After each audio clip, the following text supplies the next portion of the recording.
السلام عليكم ورحمة الله وبركاته. دمان walaalayaal waxaan idin leenahay Ramadaan mubaarak. Waxa aynu maanta muuqaalkeena kaga hadli doonaa xikmado aad ku cajab geliya. Garo oo garowsho inaynu dunida ku soo marayno fursado isku mid ahay ee ka faa'iideyso fursad kasta oo ku soo marta si aanad hadhow uga shalaayin.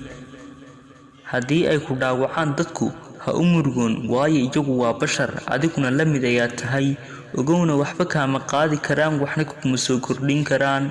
mar walibana wehesha rabbiga ogow haddaad tahay mid maalqabeen ah oo wallah siiyay hanti tiro badan misana aan waxba ka sadaqaysanaynin in uu ka taajirsan yahay kan faqiirka ah ee aan wax hantiya haysan balse wallah ugu deeqay qalbiga ballaaran marka ay soo wajahaan mowqifyada adag ee nolosha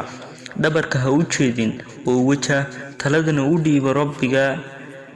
erey walba oo afkaaga ka soo baxaya u fiirso laga yaabaa ereygaasi inuu damiyay ilaasyada u baxay nolosha qof kale dadka qaar waa dhaqmo oo dhaqan ayay ku moodaan marka aad kula dhaqanto inta uu leeyahay garaadkoogu qofna siin kalsooni xad dhaaf ah waayo dadka qaar marka aad siisay kalsooni xad dhaaf ah ma aysan u qalmin way kugu jisaari doonaan oo way ku dhaawici doonaan garaadkayga iyo garashadayduna ima saamaxayaan inaad haddaad mar khiyaanto aad mar labaad khiyaanto waayo khiyaanadaadii hore ayaan ka bartay casharre iyo duruus aan la hilmaami doonin